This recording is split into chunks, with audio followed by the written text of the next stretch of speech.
That down, let's get into it here. And we're going to start off with this. Of course, awards season is off and running. A lot of the big major ones have happened already. We mentioned yesterday that the British version of the Academy Awards, the BAFTAs, happened a couple of days ago with Conclave winning Best Picture. Good on them.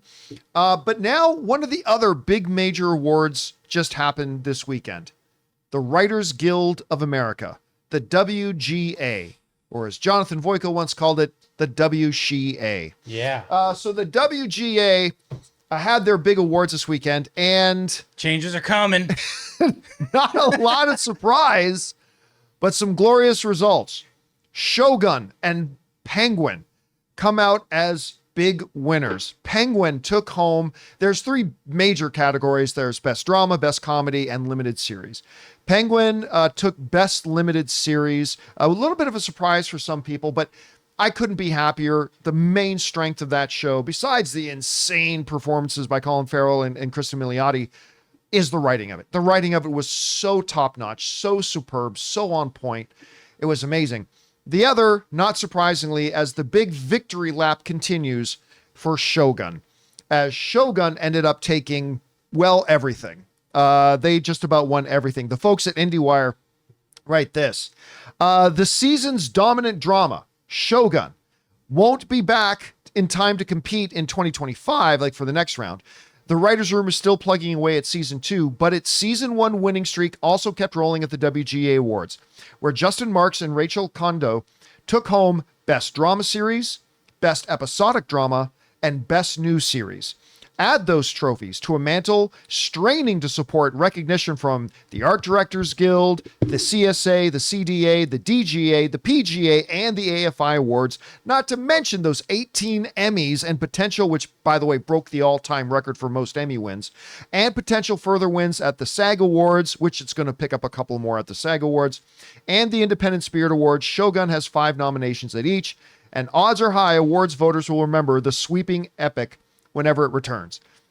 It's simply the best show. I couldn't believe how thrilled I was, because you guys know, if you guys go back all the way, I don't even remember how many years ago it was, that Marvel or that Disney Investor Day call that they made where they announced they announced Skeleton Crew, where they announced Fantastic Four was coming, where they announced X-Men was coming. One of the big things, the thing that got me most excited, was they announced Shogun, and I just about lost my mind, if you guys remember. And this is one of those rare occasions where something you're super enthusiastic and excited about actually paid off. Mm-hmm. And it was amazing. And then, of course, what else can be said about Penguin? I mean, like, from the absolute world-shaking performances, again, from Milioti and Colin Farrell, the drama of it, it wasn't just great comic book TV. It was great HBO TV. I mean, it was just right up there, right along those lines. We want to take a second to thank a sponsor of today's episode, Indeed. Okay, so you just realized your business needed to hire somebody like yesterday. How can you find amazing candidates fast? Easy. Just use Indeed. When it comes to hiring, Indeed is all you need. Stop struggling to get your job post seen on other job sites. Indeed's Sponsored Jobs helps you stand out and hire fast. With Sponsored Jobs, your post jumps to the top of the page for the right candidates so you can reach the best talent faster. And it works. Indeed's data shows that sponsored jobs get 45% more application than non-sponsored jobs. The thing I'm impressed most with Indeed is how fast it makes hiring. When I was looking to hire somebody for the John Campea Show, the process felt slow and overwhelming. I hate it. I wish I had used Indeed. And you want to know how fast Indeed is? In just the minute that I've been talking to you, 23 hires were made on Indeed worldwide. So don't wait. Speed up your hiring now with Indeed. And for listeners of this show, you get a $75 sponsored job credit to get your jobs more visibility at Indeed.com/Campea. Just go to Indeed.com/Campea and support our show by saying you heard about Indeed here. That's Indeed.com/Campea. Terms and conditions apply. Hiring? Indeed is all you need. Anyway, by the way, Chris, on the other side, we haven't mentioned, on the comedy side, Hacks. It's been used. I still have never watched Hacks. Really? Oh, it's a good show. Is it really that it's good? So really fun. So really congratulations for Hacks for that too. But anyway, your response, what do you think about Shogun's winning streak continuing, Penguin continuing to get more accolades? How do you react to that? None of it's surprising. Not a single thing is surprising. This all makes sense. It all adds up. Honestly, the thing I was most surprised by is that in its, 11 seasons, Bob's Burgers has had 16 nominations. It finally has 2 wins. Wow. Yeah, that's right. It That's won this crazy year. to me. So I was really excited about that one. But I mean, Shogun and Penguin dominating, that's just par for the course. These shows are excellent. Their writing is the foundation of why these shows are so good, that excellent, exquisite writing. And then it's just yes-anded by all those actors and directors and everyone else on board who are in service of that story. So it's really great to see them get their roses. Well deserved.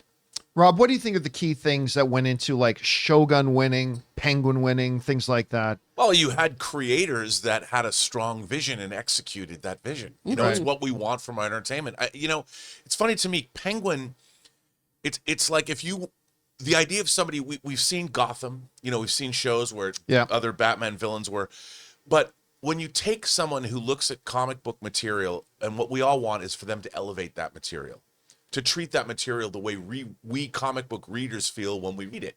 We take it seriously.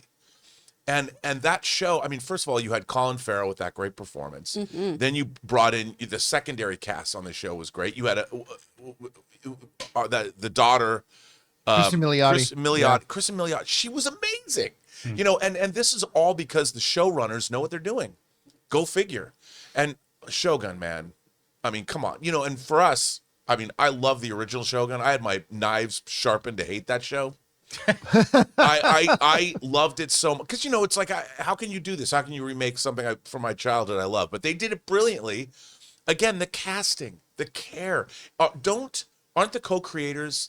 Aren't they husband and wife? I believe so. Yes. Yeah, and so you've got a creative team at the top that not only are do they have a bond in marriage, but they clearly had a creative vision together that they executed on. And that's what you want. That's what you want and it goes to show when you've got the right creative people behind something, you're unstoppable. And you know what? They shot that in Vancouver. They made it look like Japan. I mean, everything about that show, from the credits, the music, everything about that show, Anna Sawai, all of that was amazing. I mean, come on. The show was perfection. It was a perfect show. And so that leads us then into this. With it continuing its huge winning streak, it's going to win a couple of awards at SAG, right? Anna Sawai is going to win probably best. Look, I joke, but her performance was amazing. Stunning. It was amazing. And so was Cosmo. Blackthorn was portrayed differently than Richard Chamberlain did. Richard Chamberlain did. But his performance was amazing. Mm-hmm. And then, of course, our Lord Toranaga-san. Now there's a bit of an elephant in the room now then surrounding Shogun, with the fact that they are indeed doing a season 2, which of course with all the award wins and the utter perfection that was done. Now the same 2 show creators, showrunners, and writers are doing it. They're overseeing the whole thing. But the catch is there is no Shogun 2 the book. No. Now, the thing I've always felt was when you got to the end of Shogun, my God, there was so much more story to tell. There's so much more story to tell, but the underlying source material isn't there for it. So they're going off on their own. Do you think they're going to be able, like seeing the job they did with season 1, do you think they're going to be able to continue this on without the underlying source material to do it? Well, they do have history. They do have history. They're going to have to, I would imagine they're going to lean into the actual history, because look, you can never fail when you go and start looking into history. You're obviously going to have to, just like the first Shogun, just like James Clavell did in his book, you have to dramatize it. But I think that Japanese history, the Tokugawa Shogun, that whole era of Japan is so fascinating. You're never going to run out of drama. I mean, it kind of was Game of Thrones for real in a way. So I'm hoping, and knowing what the creative, they know what they have to do. And I would like to think that they're like the Cylons and have a plan. Chris, we're going into SAG, an organization you are a member of. Yeah. You have been on the nominating committee of SAG. Okay. Chances, we got Hiroyuki Sanada, of course, Toranaga. He's going to be in there for lead. He's been winning everything everywhere. Anna Sawai has been winning everything everywhere. I believe Asano, who played Kasigi, is in there as well for supporting.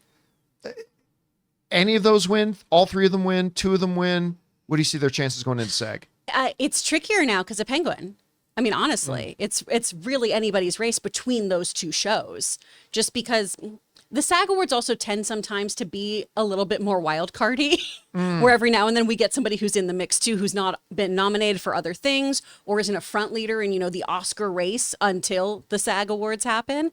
So it really could be anyone. I mean, it could go to Honora. It could go to Pamela Anderson. It's a Yeah. anybody's But SAG game. does separate television from movies, Oh, right? yes. Sorry. So sorry. she's talking about Shogun yeah. and their chances. Oh, yeah. But so Shogun, as long as Penguin doesn't clinch it, that's really what it comes down to. I honestly, not a rhetorical question, I honestly don't know this. So whereas the WGA separates drama series from limited series, does SAG make that same distinction? We typically have them divided into different categories, but Penguin and Shogun both were listed as drama? as dramas and limited, but then have continued on. So I need to double check to see where they are currently slotted Actually, at. I'm glad you brought that up because in case people forgot, Shogun was originally listed Yeah. as a limited series. Let me There check was what it no is plan now. for a season 2. And then when they realized, hey, we might have just made the greatest TV show ever, let's change gears. And they decided to do a season 2. So it's gonna be interesting to see where that falls in. Anyway, guys, the question is for you. What do you think about this big night at the WGAs for obviously Hacks as well, but Shogun sweeping up everything. Penguin continues its victory lap around as well. How do you guys feel about it? Were you surprised by it? Whatever you guys think, jump down to the comment section below and let us know your thoughts. Hey guys, thanks so much for watching this video. Make sure you like the video, leave a comment, and subscribe to our channel. And don't forget, we have a daily podcast called the John Campea Show podcast, available on Apple Podcasts, Spotify, or your favorite podcasting app of choice. Go and subscribe to it today so it'll be there when you need it.